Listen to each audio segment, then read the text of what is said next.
Ini ciri utama orang soleh. Orang soleh itu kalau nyebut Allah itu tidak bisa sendiri. Pasti bawaannya itu memuji. Makanya niteni kitab karangan wali be ora itu gampang. Kitab itu kalau dikarang wali itu kalau nyebut Allah itu lupa. Ikhya itu kalau sudah bikin mukaddimah nyebut Allah itu sampai panjang. Itu bawaannya wali itu tidak gaya-gayaan. Memang nggak bisa dia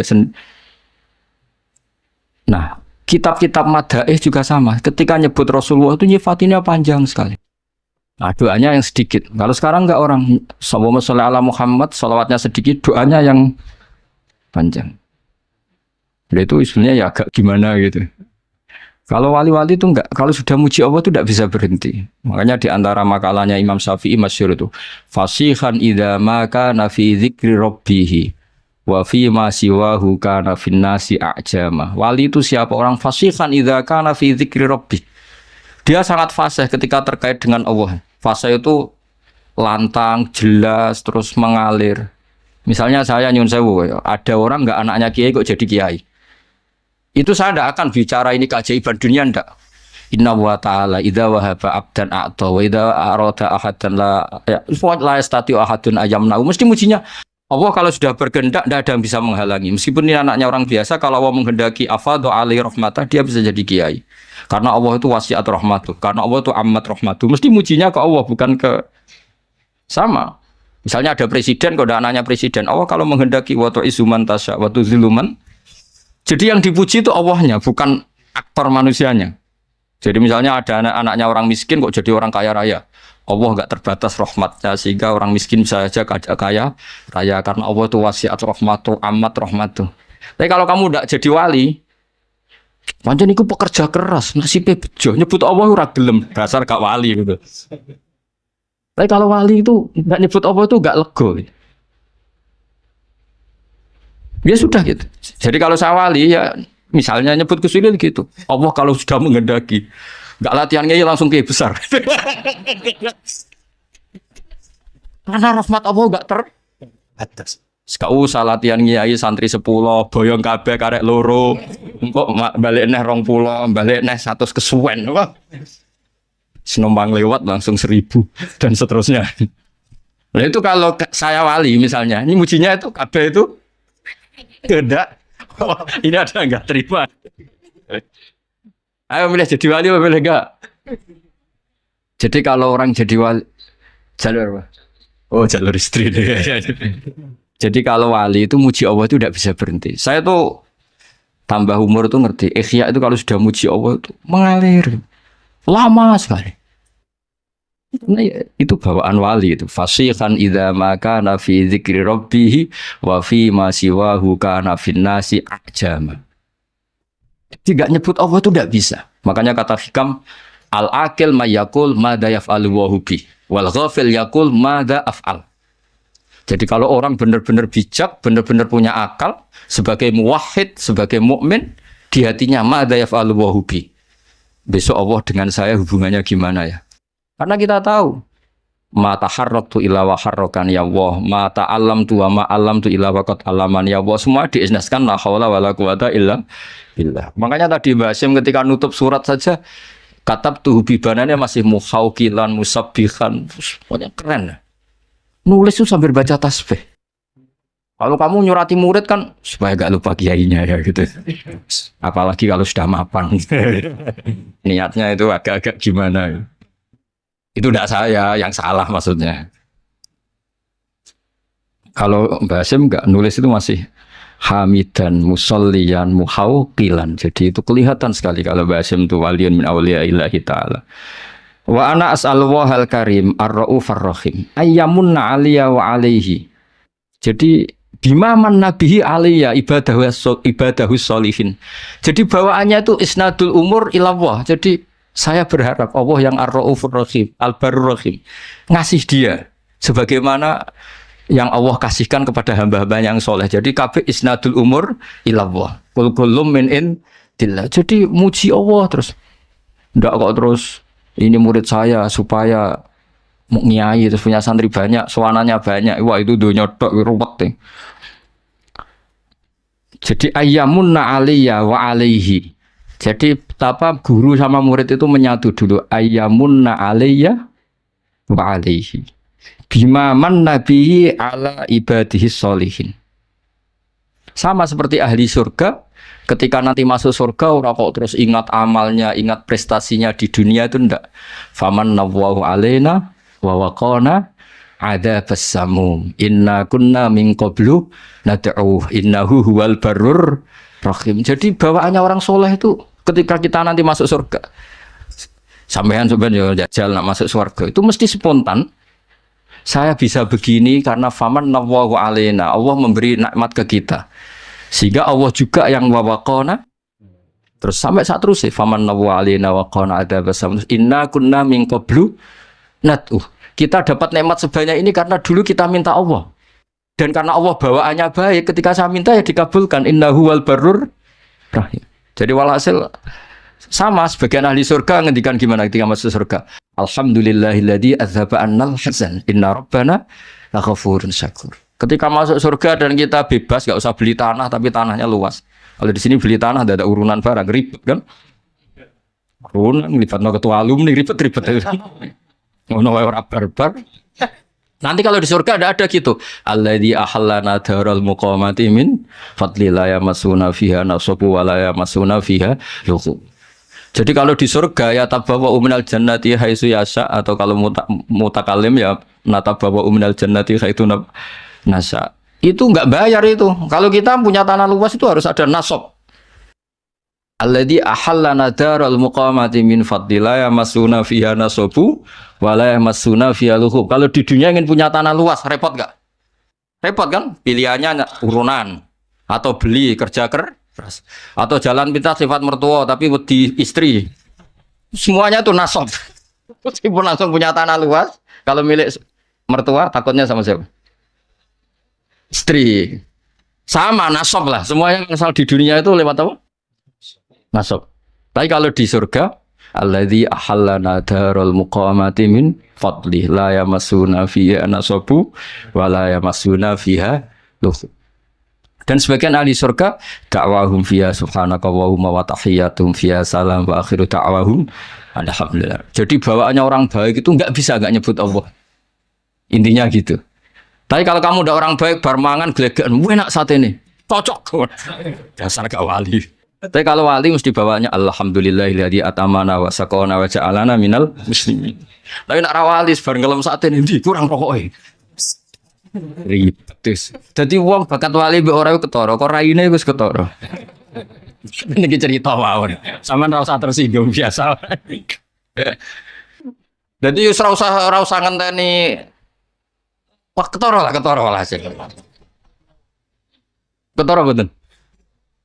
Jadi ukuran wali itu fasihan idza ma kana fi dzikri rabbih wa fi ma siwahu kana fin nasi ajam.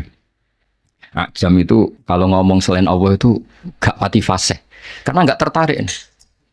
Wong cilik parman misalnya itu udah di kiai, udah di presiden misalnya, udah di bupati, kok udah di kiai gede ku piye ya asal usule gak tertarik. Wali luwih tertarik inna wa ta'ala idza wahaba 'abdan a'ta wa lam yakun li ahadin man'uhu wa la hadruhu fa inna wa ta'ala idza arada syai'an qala lahu kun fayakunu yamsaka wa bidurin fala kasifala wa yurid ka bi khairin fa wa ala kulli syai'in qadir fala radda. Sifat itu kan diulang-ulang di berbagai ayat. Mujinya Allah. Memangnya kenapa kalau orang kecil jadi orang? Kalau Allah sudah mengendaki, tidak ada yang bisa menghalangi. Rahmatnya Allah tidak terbatas. Orang kaya bisa dapat, orang miskin bisa dapat, anaknya kiai dapat, yang enggak anak kiai juga. Jadi mujinya Allah. Itu wali.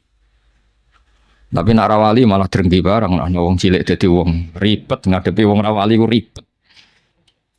Seorang eling pangeran drengki, aduh sempurna. Iku nak daftar wali tak pelorot yakin. Sora tak lebono. Cara pas Pak apa verifikasi terus rata lebokno wali kok hasud wa ayyaj'ala ilmana saterusé terus sekolah waca terus khalisan liwajhil karim. Saya sudah muji Allah, semoga Allah juga yang menjadikan semua ilmu kita khalisan liwajhil, terus wa ayyan fa'abihil anam, dan semoga manfaati ke banyak orang, wa yaj'alahu barokatan wa rahmatan. Jadi semua doa guru-guru kita yang namanya ilmu itu ya bawaannya bawa rahmat. Jangan tambah alim tambah bawa bencana. Bahwa ilmu ini barokah wa rahmah. Kayak Nabi Isa ngendikan apa wa ja'alani mubarakan aina ma kuntu. Jadi bawaannya orang alim kemana-mana itu ya bawa berkah. Jadi enggak bawa masalah.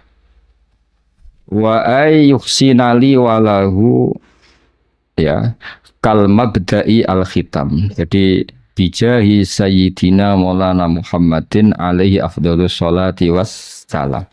Jadi bawaannya wali itu semoga sebagaimana awal beliau ngaji ini baik, anak saya ini ngaji baik.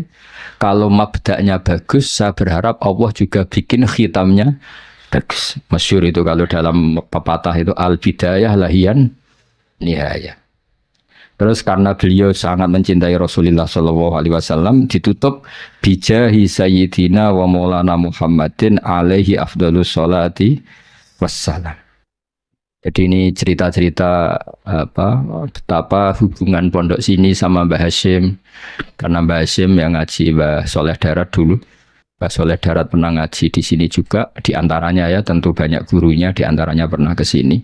Di sini juga dulu udah pernah ngaji di Mekah. Supaya walhasil semua itu zuriyatam ba'duha, baik zuriyah gen maupun zuriyah sebab.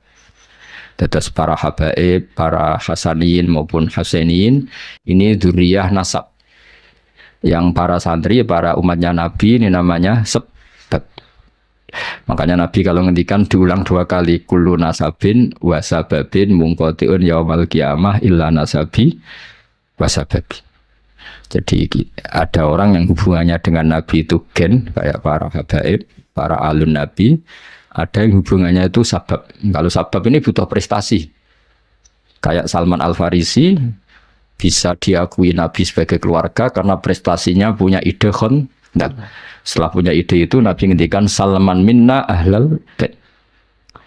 Jadi ya sudah seperti itu. Jadi kita harus syukur sama Allah karena kita sebagai umat Rasulullah SAW semuanya punya jalur ke Nabi. Makanya Mbah Mun itu sering cerita Nabi itu berkah bagi semua. Yang cucunya karuan ada gennya, kata Habib Bidin, Habib Ja'far itu ada gennya, Habib Muh semuanya ada gennya. Yang enggak cucunya keberkahan sisi Nabi. Misalnya Nyun Sewu ada orang biasa, awam, badawiyah, orang desa. Itu kulluhum yatasyarrafuna bin Nabi. Semuanya merasa terhormat dengan Kanjeng Nabi karena Nabi pernah disusui wong imro'atun badawiyah, yaitu namanya Halimah As-Sa'diyah. Orang Mesir ya bangga semua dengan Nabi karena istrinya Ibrahim yang akhirnya melahirkan Nabi Hajar itu orang apa? Mesir. Nanti orang-orang Palestina, orang Syam juga bangga karena Nabi Ibrahim itu orang sana, orang Syam, orang Palestina. Berarti Nabi juga Aryaniul asli, berbangsa apa? Arya. Makanya kiai-kiai ada namanya Arya itu bukan Arya. Jadi sampai nak Arya Penangsang jenenge kok Jawa. Ngawur ya. Arya Penangsang muridnya Ja'far Shadiq, muridnya Habib Ja'far Shadiq, muridnya Sayyid siapa? Ja'far Shadiq. Itu nama Arya itu marganya Nabi Ibrahim. Berhubung dolar roh nyongkone Arya wis pokoke anggane ngono. Jadi Nabi itu Aryaniul asli karena darahnya Nabi Ibrahim itu Aryani. Tapi orang cilik-cilik sing dadi wong cilik, iku ora usah cilik ati. Maka Nabi punya sisi ditakdir memang Allah menghendaki begitu menyusui sama imro'atun badawiyah namanya Halimatus Sa'diyah. Jadi ini yang dimaksud rahmatan lil alamin. Jadi sisinya Nabi ini sudah membawa berkah pada semua. Ketika Nabi bikin ajaran juga gitu.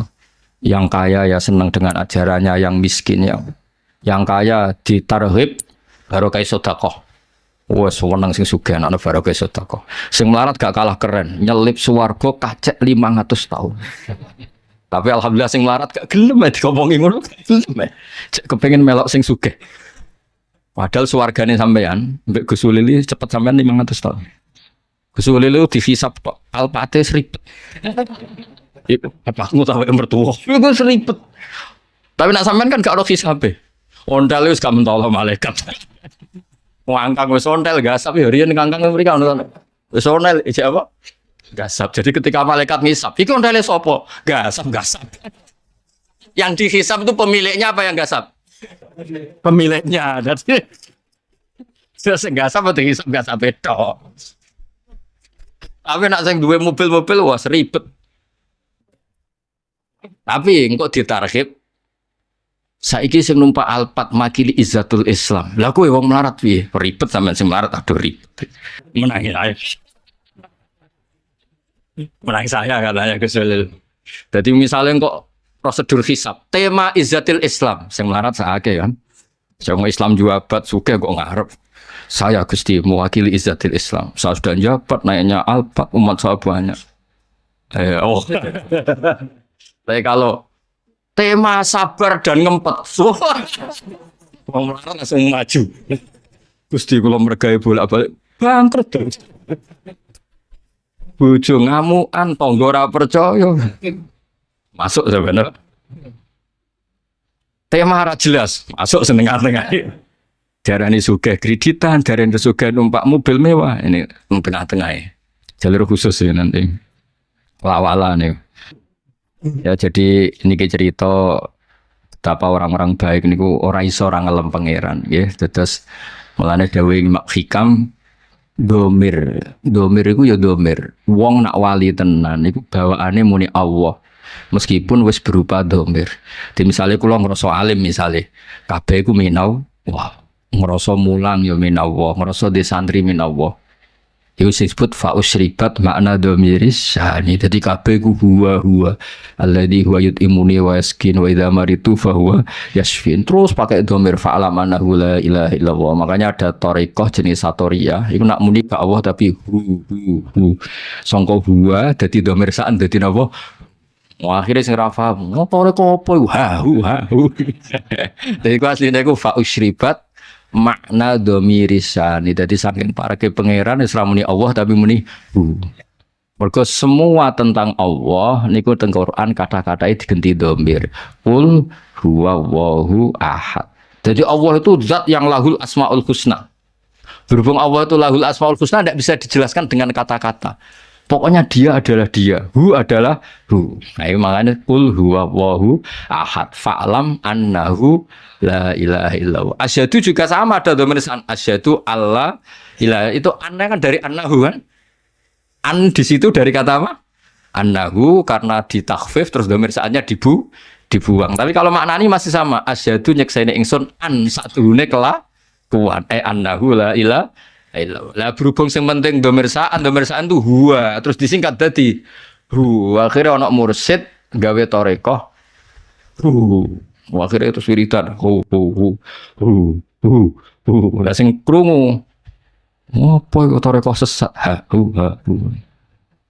Jare sing diarani sesat gak demo pisan. Kowe luwih sesat. Ya iku basaria wali kok. Mangkel barang ora usah. Biasa wae. Jadi nak daftar wali kudu siap wal kadhiminal ghaidha wal afina anin nas. Iku formulirnya kudu diisi. Nak ngelamar kerja kan tamatan SMA, tamatan S1. Nak ngelamar wali terbebas dari COVID-19 misalnya. Kalau ngelamar wali enggak terbebas dari rasa hasud dan dengki. Terbebas dari utang. Utangnya ribet. Terbebas dari dosa besar. Kecuali ini cuma akeh dosa besar yang berakumulasi menjadi besar, dosa kecil yang berakumulasi menjadi. Nanti kalau daftar wali formulirnya tadi terbebas dari hasud dan dengki wal kadhiminal ghaidha wal afina anin nas. Terus niki kalau cerita sanad-sanadipun Kiai Fauzan termasuk pendiri pondok niki.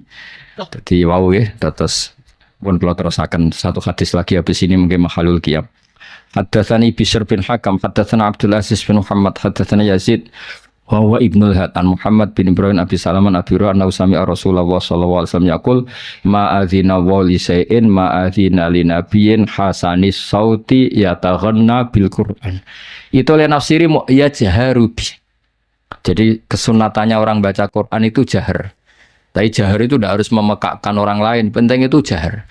Bihaitsu yusmi'u nafsa. Kalau dalam fikih sekiranya diri kamu sendiri dengar. Karena kalau kamu baca diri kamu tidak dengar, malaikat yang biji juga ribet kan. Iku mau copo toh. kan gak jelas sih opo sing diwaca. Jadi harus apa ya jaharubi sehingga huruf-hurufnya itu bisa manfaat ke orang lain. Wala tajhar bi sholatika wala tukhafid biha itu di semua tafsir diterangkan faya khudha mingkal Quran. Sebagai riwayat disebut ya khuduna mingkal Qur'ana. Ya Muhammad, ketika kamu baca Quran jahar, setidaknya orang lain bisa mengambil Quran dari kamu. Makanya ketika Abdullah bin Mas'ud, akhadtu sab'ina suratan min fi Rasulillah, karena Nabi bacanya jahar, sehingga orang lain bisa mengambil. Jadi misalnya ada orang yang fasih baca Quran jahar, setidaknya fasih itu menjadi standar publik karena yang mereka dengar adalah Quran yang fasih. Tapi kalau yang fasih sendiri maca dermemel, oh Quran itu jimat tuh. Tidak nak maca kan ribet. Nah, Imam Muslim itu termasuk meyakini maknanya ya tahunna sementing ya jarubi. Jadi tadi maknanya tahunna itu ada yang nafsiri istighna, ada yang nafsiri apa? Tahunni agak-agak aronum. Ya, ngoten monggo. Di sini diceritakan percontohan hidup berdampingan ya dengan agama lain. Sami itu ba'dal ulama yaqul. Ada seorang ulama bercerita. Istadofa majusyun Ibrahim al-Khalil. Ada orang majusi karena kelaparan. Dulu itu kan padang Sahara, dulu tidak ada warung, tidak ada hotel, tidak ada restoran. Jadi kalau orang kelaparan mau tidak mau itu harus bertamu ke orang lain supaya dikasih makan. Terus faqala kata Nabi Ibrahim bisyarti antus lima. Dengan syarat Anda harus Islam. Kemudian orang Majusi ini putus asa karena dia tidak mau Islam terus pulang. Terus Allah Ta'ala memberi wahyu ke Nabi Ibrahim fa'auhawahu ilaihi mundu khamsina sanatan nut'imuhu ala kufri. Kata Allah, orang itu sudah menjadi Majusi 50 tahun dan selama ini tak kasih makan. Kamu dimintai makan sehari saja kok minta dengan syarat apa? Islam. Akhirnya Nabi Ibrahim mengejar orang Majusi itu dan kemudian dikasih makan. Jadi cerita-cerita seperti ini juga ada dalam khazanah kita sehingga membentuk perilaku para kiai Indonesia itu toleransinya luar biasa.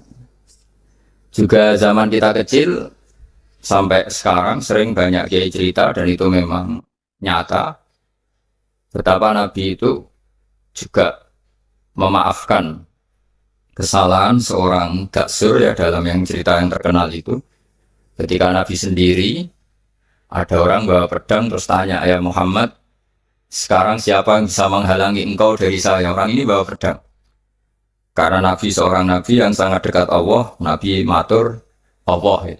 Kemudian orang itu gemetar, pedangnya jatuh. Terus dipegang Nabi, sekarang kamu yang bisa menghalangi siapa? Dia bilang la ahada, tak seorang pun. Singkat cerita, kemudian Nabi memaafkan orang itu. Jadi cerita-cerita itulah yang menjadikan kita bisa hidup berbangsa dan bernegara. Jadi memaafkan itu kata kunci dalam bersosialisasi baik dengan keluarga, dengan tetangga, dengan semua warga Indonesia. Kedua, saya baca kitab Asy-Syifa. Asy-Syifa ini kitab tentang kelebihan-kelebihan Rasulullah SAW. Di antara pokok dari sifat dasar Nabi itu adalah pemaaf. Suatu saat Nabi ngalamin luka dan luka itu disebabkan oleh musuh-musuhnya. Kemudian ada di antara yang memberi saran ke Nabi lau da'au ta'alaihim. Mbok jenengan maksud no mereka karena mereka sudah melukai engkau terus sudah biadab sama engkau. Tapi Nabi menjawab, ini di halaman 73 dalam kitab Hukukul Mustafa karangannya Qodiyat, judulnya itu Asy-Syifa. Ini lam upas la'anan, saya ini tidak ditugaskan Allah untuk menjadi tukang laknat, untuk menjadi orang yang sukanya menghabisi yang lain. Walakinni bu'istu da'iyan warahmatan, tapi saya diutus untuk berdakwah yang baik, warahmatan dan menjadi rahmat. Terus Allahumma hdi qaumi fa innahum la ya'lamun, ya Allah beri hidayat kaum saya karena perilakunya demikian itu disebabkan karena ketidaktahuan. Jadi ini pelajaran bagi kita bahwa perilaku sosial yang kurang baik dari tetangga itu jangan-jangan kita tidak cukup memberi mereka edukasi atau pengetahuan atau sosial. Jadi saya tidak akan banyak matur di sini karena memang waktu saya juga tidak banyak. Tapi saya mau matur dulu itu saya cerita ke ibu-ibu ini yang dulu itu ulama itu hubungannya hanya dengan Allah, tidak pakai ilmu sosial. Ini penting. Ilmu sosial itu bisa jengkelkan. Misalnya kalau saya baik sama tetangga, tetangga saya tidak baik itu bisa jengkel. Atau baik sama istri ternyata malah lama bisa jengkel. Baik sama tamu ternyata malah tamunya kurang sopan atau mengganggu itu bisa jengkel. Sehingga dulu Nabi itu kalau menyuruh kebaikan itu mangkana yu'minu billahi wal yaumil akhir falyukrim dhaifahu falyukrim jaruhu. Jadi kebaikan kepada orang lain itu atas namakan Allah. Sehingga kalau kita jengkel itu mudah memaafkan. Saya punya banyak cerita di Ihya juga di beberapa kitab. Itu ada seorang ulama dipanggil tetangganya. Pak Yai silahkan datang ke rumah saya. Si Kiai tadi datang. Setelah datang ke rumah pemuda itu, pemuda tadi dengan biadabnya bilang, Pak Yai saya tidak butuh kamu, silahkan pulang. Pulang. Dan Kiainya tersenyum. Setelah itu setelah sampai rumah dipanggil lagi. Pak Yai datang lagi ke rumah saya. Kiainya datang sampai 3 kali. Dan Kiainya sama sekali tidak menunjukkan wajah kecewa. Senangnya bukan main. Terus pemuda tadi tanya, kenapa engkau tidak benci? Kenapa engkau tidak tersinggung? Kiainya tertawa-tawa. Nah, saya datang ke kamu itu bukan karena apa-apa. Memang Allah menyuruh saya ini memuliakan tangga. Sehingga ketika tetangga memanggil, ya saya datang. Itu perintahnya Allah. Jadi saya tidak ada urusannya dengan kamu. Nah itu pentingnya pertaruhan apa-apa itu atas nama Allah itu tidak mudah kecewa. Tapi kalau atas nama manusia itu kalau dia jengkelin kita akan balas jengkelin. Tapi kalau atas nama Allah itu legowo. Ini yang dibutuhkan dalam berbangsa dan bernegara. Misalnya hubungan kita dengan negara, kalau memberi itu ibadah dan keren, heroik. Tapi kalau mendapat itu kalau kita tidak berhak itu ada hisabnya. Misalnya kita digaji karena pekerjaan tertentu, tapi bawaannya di kantor baca koran, guyon, terus main WA terus misalnya. Itu antara gaji dan pekerjaan itu malah masalah. Tapi kalau kita memberi, itu pasti dapat pahala. Bayangkan kalau negara ini hubungan masyarakat dengan negara itu memberi, kayak kita zaman belum merdeka. Tentara-tentara itu dibantu orang-orang kampung, dulu itu hanya dengan ketela, dengan makanan-makanan kampung, tapi hubungannya itu memberi. Barokahnya itu bisa merdeka. Tapi kalau hubungannya mendapat itu orang itu nggak akan puas. Begitu juga kiai dengan masyarakat, masyarakat dengan kiai itu kalau hubungannya memberi itu insya Allah akan semuanya baik-baik saja. Tapi kalau hubungannya ingin mendapat ini masalah. Jadi sebetulnya menata bangsa ini juga menata peradaban manapun itu dimulai dari mental memberi. Yunfikun itu memberi. Memaafkan juga sama. Kalau kita nurutin jengkel itu gampang jengkel, tapi mulailah dari mental memberi maaf. Makanya Rasulullah itu ketika ada sahabat marah sama pembantunya, kata Nabi, marahnya Allah itu lebih dahsyat ketimbang marah kamu pada pembantu. Terus sahabat tadi tanya, lalu supaya Allah tidak marah ke saya gimana? Terus Nabi jawab, Allah atas untuk kamu sendiri jangan mudah marah. Jadi semua kekacauan sosial itu kan karena kita sadar punya hak, kemudian kalau terganggu kita marah. Gara-gara marah melahirkan pemecatan, melahirkan macam-macam, akhirnya melahirkan dendam macam-macam. Jadi dalam bulan Syawal ini kita harus berlatih memaafkan. Ya, jadi minal aidin wal faizin. Saya beri beberapa contoh. Jadi tadi sudah contoh daksur, terus Nabi menjawab, saya tidak diutus Allah untuk sebagai pelaknat, tapi walakin bu'istu da'iyya wa rahmah. Terus ada lagi cerita tentang orang Badui. Orang Badui itu orang primitif yang kurang berperadaban. Itu datang ke Nabi kemudian memaki-maki Nabi, Muhammad, engkau jadi pemimpin harus yang adil. Gak boleh tidak adil. Terus Nabi itu dengan senyum bilang, "Fama ya'dilu idza lam adil." Lalu yang adil siapa kalau saya sendiri tidak adil? Padahal Nabi ketika dilihat tidak adil itu punya ilmu yang luar biasa. Tak beri gambaran begini. Mungkin orang Indonesia tidak siap, tapi harus siap dilatih supaya siap. Apalagi ibu-ibu kayaknya agak siap. Nabi itu kalau ada orang sering memberi itu malah setelah Nabi kuat, zaman dulu kuat itu artinya memenangkan apa ya istilahnya pergulatan antara hak dan batil. Hanya Nabi setelah mengalami Fatu Mekah itu ya mapan. Itu yang biasa berderma, biasa ngasih itu nggak dikasih. Tapi yang orang-orang barusan masuk Islam, barusan jadi orang baik itu dikasih banyak. Nah, tentu ini dipandang banyak orang itu tidak fair. Tidak fair itu, oh yang dulu berjuang mati-matian nggak dikasih, yang tidak berjuang kok apa? Dikasih. Itu dianggap nggak adil oleh pikiran ini. Tapi cara berpikir nubuah tidak seperti itu. Cara berpikir nubuah itu orang yang biasa ngasih negara, misalnya berjuang kemerdekaan atau berjuang membebaskan Indonesia dari penjajah, itu mentalnya memberi ke negara. Ya itu sama Nabi malah, ya sudah mental memberi itu mental terbaik. Nggak boleh diturunkan jadi mental mendapat. Itu cara berpikir Nabi. Kan nggak lucu kan orang dulu biasa memberi, lalu pas tua, pas mau mati mentalnya ingin mendapat. Kalau enggak gerembeng, ini dari mantan heroik jadi mantan mantan heroik terus sekarang mentalnya jadi sa'il peminta-minta, itu kan enggak keren, turun derajat. Tapi kalau orang kan enggak terima, wong dulu zaman miskin sama saya, setelah kaya kok lupa saya. Sebetulnya ketika miskin kamu bantu temen, ketika kaya biar saja dia enggak bantu kamu, biar kamu ketemu Allah itu keren. Statusnya hanya membantu, bukan dibantu. Tapi ini insya Allah kayaknya banyak yang enggak siap. Jadi kalau kamu punya teman miskin, kok teman kamu jadi pejabat atau jadi orang kaya, biarin aja. Biar kamu tetap keren. Itu dulu tak bantu. Sampai sekarang pun tetap tak bantu. Sekarang dia kaya, tidak minta bantuan saya, tapi saya tetap keren. Status membantu masih melekat. Tapi setelah kamu batalkan sendiri status Anda, karena kamu minta-minta, kalau tidak geremeng, maka dari status membantu menjadi peminta. Itu nubuah ya. Jadi nubuah itu pikiran yang super. Sehingga dan itu harus ditanamkan di hubungan kita dengan negara, dengan orang tua, dengan tetangga. Kalau bisa mental kita itu al-yadul ulya khairum al-yadis sufla. Mentalnya memberi. Kalau mentalnya memberi itu nggak gampang kecewa. Tapi kalau mentalnya tamak, didatangi bupati kok nggak ninggalin papa, didatangi gubernur pikirannya gitu, didatangi teman kaya begitu, ditantangin apa saja itu kecewa gara-gara punya keinginan yang macam-macam. Tapi kalau mental kita memberi, tersiksa kita kalau tidak bisa memberi ke negara, memberi apa saja, memberi ke negara ikut jaga stabilitas nasional, memberi ke tetangga paling tidak kalau tidak bisa bantu ya tidak ganggu. Ya sudah seperti itu. Jadi memaafkan itu juga dimulai dari ilmu. Misalnya kita memaafkan teman padahal kita jengkel sekali.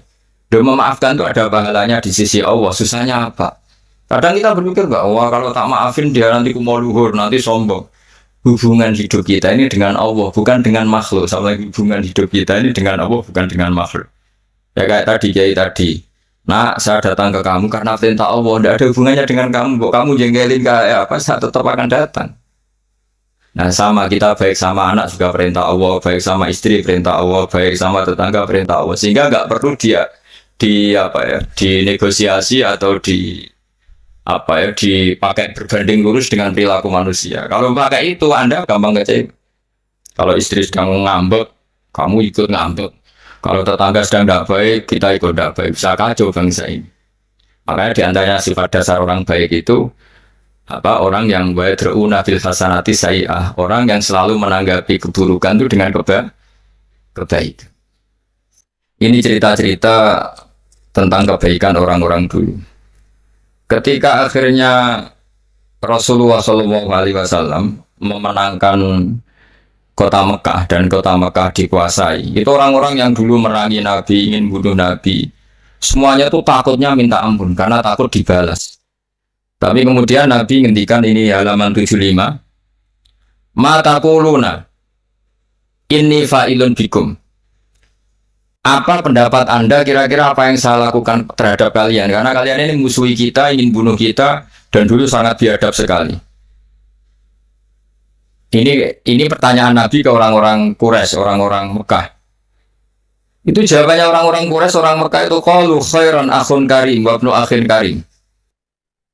Engkau tidak pernah saya saksikan lihat sebagai orang yang bengis, orang yang keras, sehingga kita santai-santai saja ketika engkau menang. Karena engkau ini adalah akun karim, wabnu akin karim. Engkau saudara yang terhormat dan keluarga yang terhormat. Terus Nabi menjawab mereka, aku rukama qala akhi Yusuf la tasrifa alaikumul yaum. Idhabu fa antumut tulaqa. Saya akan mengatakan ke kamu sebagaimana Nabi Yusuf kepada saudara-saudaranya. Kita tahu kan saudara-saudara Nabi Yusuf ingin membunuh Nabi Yusuf, dicemplungkan ke sumur. Apa saja yang sifatnya biadab pernah dilakukan semua sama saudaranya Nabi Yusuf. Tapi ketika beliau jadi raja di Mesir, semuanya dimaafkan. Bahkan dikasih fasilitas luar biasa. Padahal mereka saudara yang sangat biadab. Dan itu pun yang dilakukan Nabi, niru Nabi Yusuf, atau istilahnya ya sama perilaku Nabi. La tasriba alaikumul yaum. Saya menghadapi kalian kayak Nabi Yusuf menghadapi saudara-saudaranya, yaitu memaafkan. Terus idhabu antumut tulaqa. Ya sudah, kamu pergi saja, kamu akan terbebas dari tuntutan saya. Jadi ini cerita-cerita tentang betapa baiknya Rasulullah SAW. Dan kebaikan itu pula yang harus kita tiru, yaitu dimulai dari memaafkan. Wal afina anin nas. Nah sekarang masalahnya itu orang itu susah memaafkan. Itu sebabnya sederhana. Karena hubungan ibadah kamu itu masih dengan makhluk. Kalau makhluk itu kali janggalin betul. Nah itu Anda berarti didikte oleh makhluk, didikte oleh manusia.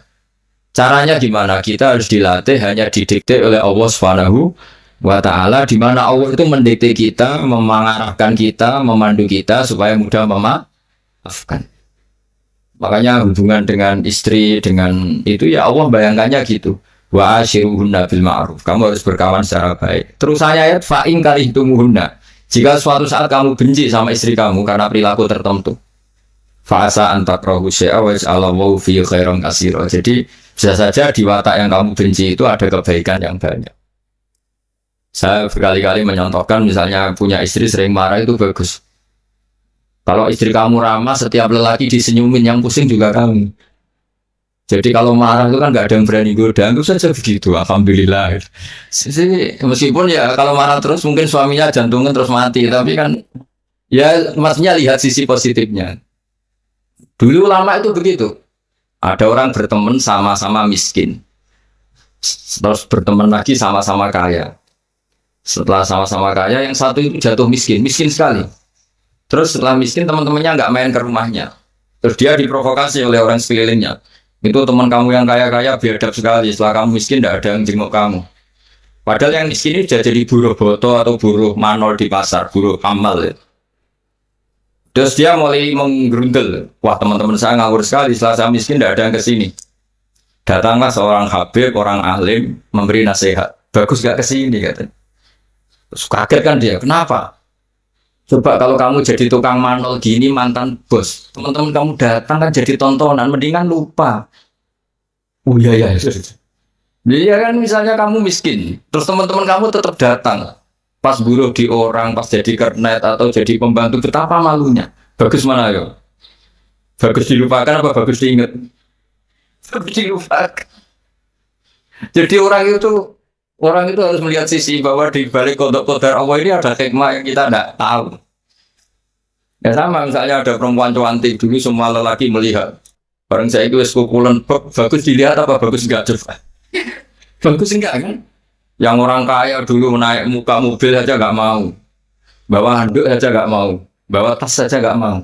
Saat jatuh miskin jadi tukang manol di pasar, tukang angkut barang. Terus teman-temannya tetap datang. Mendingan datang apa enggak? Enggak kan daripada jadi tonton. Ya di sini tuh kearifan ulama orang tuh harus dilatih. Makanya saya ini ditamani orang ya seneng, enggak ya seneng. Kalau ditamani seneng ya nambahi konco, enggak ya seneng berarti dosanya enggak diganggu, semuanya tak anggap seneng semua hidup. Jadi apa ya? Soalnya semua yang dari awal itu asik, indah sudah. Saya kenal orang ya seneng, enggak kenal ya seneng sudah sama. Karena Allah sendiri yang tahu hikmahnya. Makanya saya berkali-kali bilang, Imam Syafi'i itu orang saya berkali-kali bilang. Imam Syafi'i itu bilang punya teman banyak ya enak katanya. Karena dengan punya teman, ya teman sosial lah enak. Nggak punya teman ya enak. Itu saya berkali-kali cerita. Ya Imam Syafi'i banyak orang tuh nggak seneng jenengan. Alhamdulillah beneran. Ya. Kenapa? Orang arah utang ya. Jadi kalau kamu nggak disenangi orang satu kampung tuh artinya mereka nggak akan utang kamu, pinjam mobil kamu. Tapi nak seneng, ribet kan? Jadi seneng ya ada hikmahnya, nggak seneng juga ada. Ada lagi yang lapor, Imam Syafi'i, orang yang tadi cium tangan Anda, yang hormat Anda, di belakang tuh merasani kamu.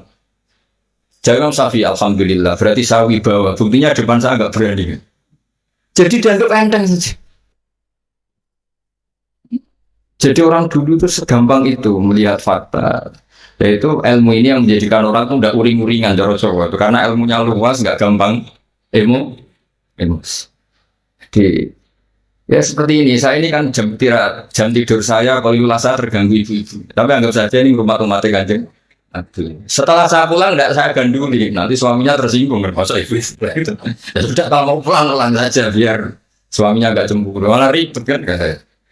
Jadi dianggap enteng saja hidup oleh ulama-ulama dulu karena ilmunya cukup. Makanya Imam Abu Hanifah paling dikenang dalam makalah paling terkenal itu Allahumma, kata Imam Abu Hanifah ketika munajat sama Allah, ya Allah, mandoko bina sodru falsu duruna ittasaati. Orang yang melihat saya itu nggak mampu sehingga dia mangkal, sehingga dia nggak bisa nerima sikap saya, tapi hati saya bisa memaklumi mereka.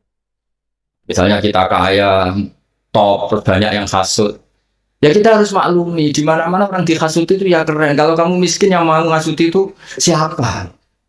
Kalau kamu cantik dihasuti orang harus bangga. Kalau kamu jelek kukulan yang mau ngasuti itu siapa? Harus dimaklumi. Harus dimaklumi. Ya biasa aja. Ya kan?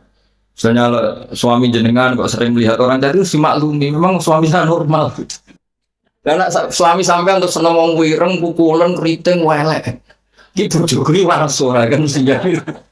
Ya, tapi sampean enggak siap kan dengan ilmu seperti itu. Jadi ya sudah biasa. Jadi memaafkan itu saya dimulai dari ilmu. Ilmu bahwa hidup kita ini hubungannya hanya dengan Allah Subhanahu wa Ta'ala. Dan Allah pula yang menyuruh kita mudah memaafkan. Tapi kalau Anda memaafkan berdasar hitung-hitungan sosial itu pasti sering tidak maafkan karena mangkal itu ya mangkal jongkol kan, kita pernah dihujat, pernah dibully, pernah disakitin. Jadi kalau kamu ingat itu Allah Ta'ala menyuruh kita kebaikan dan Allah akan berjanji akan membalas orang-orang yang pemaaf, insya Allah kamu akan menjadi ringan. Terus yang terakhir dawuh Imam Ahmad bin Hanbal, beliau pernah dipenjara, beliau pernah dicambuk karena kebenaran, demi kebenaran. Tapi orang-orang ini semuanya dimaafkan. Ketika ditanya, kenapa engkau maafkan ya Ahmad? Nanti di akhirat itu ada pengumuman. Siapa yang pernah memaafkan temannya muslim, temannya atau tetangganya, silahkan berdiri di atas mimbar ini. Kata Imam Ahmad di riwayat itu, fala yaqumu illal afun. Kemudian yang bisa berdiri hanya orang yang pernah punya reputasi memaafkan. Maka maafkan ini pahalanya besar sekali. Jadi Syawal ini dimulai dari mudah memaafkan. Itu wal kaziminal ghaidha wal afina anin. Matur nuwun semuanya dan saya tidak bisa matur banyak karena saya juga sibuk karena yang ngajar dan belajar saya itu. Supaya yang ganggu juga desanya tidak banyak-banyak. Jadi ya sama-sama enak gitu loh. Kalau suami jenengan nunggu juga nunggunya nggak lama-lama. Jadi entah masih ditunggu entah enggak ya nggak tahu saya, tapi kan khusnudzan lah masih banyak yang nunggu, itu masih keluarga maksudnya banyak. Jadi saya mohon latihlah hidup secara ikhlas. Ikhlas itu apa-apa demi Allah Subhanahu wa Ta'ala. Makanya itu bedanya Islam dengan yang lain. Maksudnya orang-orang ateis atau orang-orang yang tidak beragama itu hukum sosial kan segala-galanya. Bedanya yang beragama sama yang tidak beragama. Tapi kalau orang beragama itu pikirannya Allah. Jadi tentang berbaik sama tetangga saja karena mangkana yu'minu billah wal yaumil akhir. Sehingga buat tetangga itu tidak balas baik, kita inginnya juga tetap baik karena berdasar perintahnya Allah. Mbok anak sampean buweling tetap ingin baik karena itu perintah Allah. Tapi kalau sampean berdasar manusia, lopo tak sangoni nakal, lopo tak apiki wong apik mbek aku. Nanti kacau, bangsa ini bisa kacau karena semuanya didikte sama makhluk. Makanya Islam itu mengajarkan apa? Kebaikan sosial pun karena berdasar perintahnya Allah Subhanahu wa Ta'ala. Ya, saya kira demikian. Wassalamualaikum warahmatullahi wabarakatuh.